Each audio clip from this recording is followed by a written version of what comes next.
hakul yakin, kita sudah berada di tempat kejadian. Kita sudah bisa merasakan kejadian itu walaupun kita tidak berada di dalam kejadian itu sendiri. Kita sudah bisa melihatnya, mendengarnya sendiri, melihatnya secara langsung, dan bisa merasakan bagaimana rasanya kejadian itu walaupun kita tidak mengalaminya sendiri, saudaraku.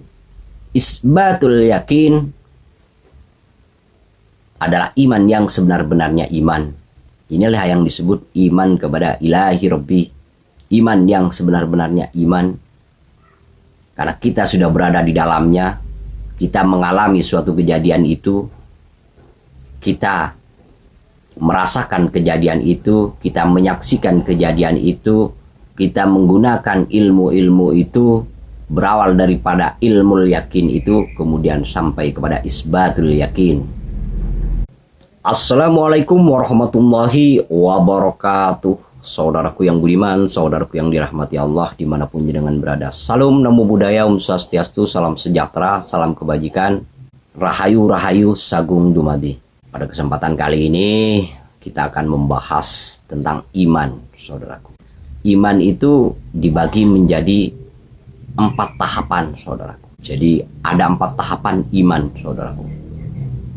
Yang pertama adalah ilmul yakin, yang kedua adalah ainul yakin, yang ketiga adalah hakul yakin, yang keempat adalah isbatul yakin, saudaraku. Saudaraku yang budiman, saudaraku yang dirahmati Allah. Bagaimana kita bisa mengalami daripada iman-iman itu? Karena iman itu bukan hanya sekedar percaya, bukan hanya sekedar yakin, bukan hanya sekedar basa-basi, tetapi ini adalah sesuatu perkara yang luar biasa, saudara. Saudaraku yang budiman, saudaraku yang dirahmati Allah. Yang pertama adalah ilmu yakin. Kita mendengar sebuah bahasa bahwasanya si A sedang mengalami sesuatu kejadian, lalu kemudian kita percaya. Inilah yang disebut iman secara ilmu yakin, secara ilmu. Karena hanya sekedar mendengar tetapi tidak melihat, tidak menyaksikannya sendiri, saudara. Iman yang seperti ini adalah iman yang paling dasar, iman yang paling awal. Lalu untuk kemudian bagaimana kita mengetahuinya secara jelas, kita harus menyaksikannya, saudara. Jadi ainul yakin, dengan mata kita menyaksikannya, apapun itu kejadiannya. Jadi ilmu yakin supaya menjadi sebuah kekuatan yang sangat luar biasa, kita harus ainul yakin, saudara. Kita harus melihatnya dengan mata kepala kita. Kita harus menyaksikannya, saudara. Barulah ini yang disebut ainul yakin. Kita melihatnya dengan mata kepala kita. Tetapi ini masih belum, saudara. Belum sempurna. Lalu kita sempurnakan lagi menjadi hakul yakin. Hakul yakin, kita sudah berada di tempat kejadian. Kita sudah bisa merasakan kejadian itu walaupun kita tidak berada di dalam kejadian itu sendiri. Kita sudah bisa melihatnya, mendengarnya sendiri, melihatnya secara langsung, dan bisa merasakan bagaimana rasanya kejadian itu walaupun kita tidak mengalaminya sendiri, saudara. Isbatul yakin adalah iman yang sebenar-benarnya iman. Inilah yang disebut iman kepada ilahi Rabbi. Iman yang sebenar-benarnya iman. Karena kita sudah berada di dalamnya, kita mengalami suatu kejadian itu, kita merasakan kejadian itu, kita menyaksikan kejadian itu, kita menggunakan ilmu-ilmu itu, berawal daripada ilmu yakin itu, kemudian sampai kepada isbatul yakin. Saudaraku yang budiman, saudaraku yang dirahmati Allah. Jadi iman itu ada 4 tahapan, saudaraku. Dan setiap tahapan itu, setiap tangga-tangga itu harus kita lalui, saudaraku.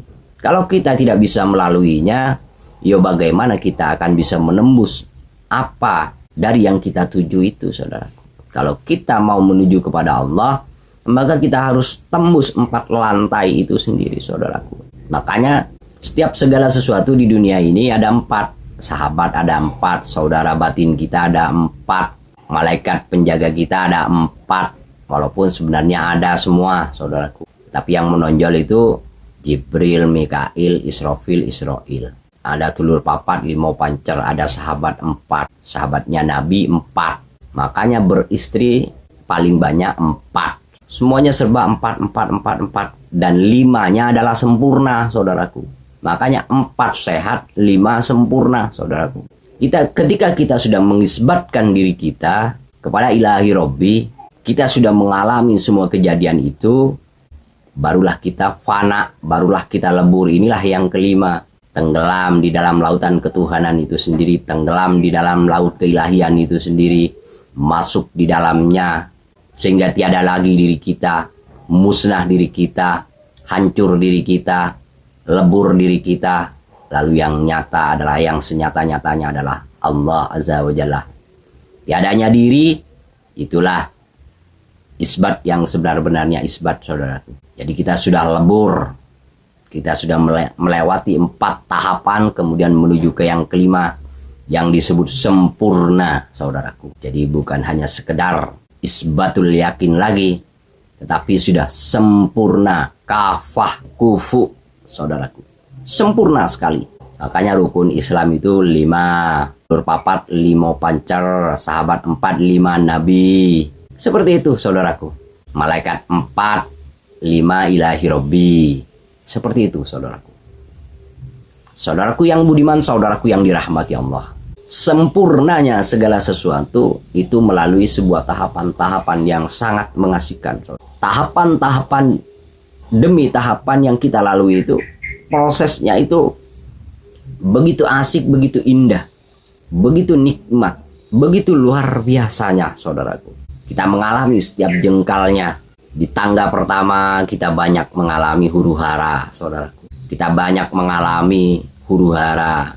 Di tangga kedua kita banyak menyaksikan langsung setiap kejadian-kejadian itu. Lalu di tangga ketiga kita sudah berada di tempat kejadian itu, menyaksikan, melihat, mendengar, saudara. Lalu kemudian di tangga yang keempat kita menjadi pelaku di dalamnya, saudara. Kita adalah pelaku tunggal, saudaraku. Pelaku tunggal. Jadi untuk menuju kemana? Kepada keparipurnaan itu sendiri, kepada kesempurnaan itu sendiri, kepada kamil, saudaraku. Ada insan kamil, ada mukamil, ada kamilah, saudaraku. Jadi sempurna dan disempurnakan. Kemudian yang terakhir adalah kelembutan yang terjadi. Hasil atau buah daripada kesempurnaan itu adalah kelembutan. Hati kita yang dilembutkan, pikiran kita yang dilembutkan, semuanya akal kita yang diarifkan, dibijaksanakan, semuanya serba lembut, saudaraku. Jadi asik sekali, indah sekali, nikmat sekali, saudaraku. Betul-betul Allahu Akbar, betul-betul Subhanallah, Maha Suci Allah yang memperjalankan hamba-hambanya dari tanah haram menuju tanah suci, saudaraku. Jadi Maha besar Allah, Maha Suci Allah yang memperjalankan hamba-hambanya dari tanah haram ke tanah suci, saudaraku. Jadi makanya di Al-Quran itu dari Masjidil Haram ke Masjidil Aqsa. Jadi dari tanah haram ke tanah suci, saudaraku. Yang disebut tanah suci itulah Aqsa, Al-Aqsa itu sendiri. Saudaraku yang beriman, saudaraku yang dirahmati Allah. Mudah-mudahan dari apa yang kita bahas pada pagi hari ini menjadi sebuah ilmu, menjadi sebuah pedoman untuk langkah-langkah kita ke depan. Kita jangan hanya sekedar melihat, mendengar, tetapi jangan hanya sekedar membaca, mendengar, melihat, meraba, tetapi kita menjadi pelaku di dalamnya dan kemudian kita gapai kesempurnaan itu, saudaraku. Saudaraku yang budiman, saudaraku yang dirahmati Allah, mudah-mudahan semuanya bisa kita cerna dengan baik dan menjadi sebuah ilmu yang berfaedah, yang bermanfaat. Saya menyampaikannya tanpa tendeng aling-aling, tapi secara terbuka, dan menurut saya ini sudah pas, tetapi saya juga tidak tahu, saudaraku. Mudah-mudahan semuanya bisa bermanfaat bagi kita.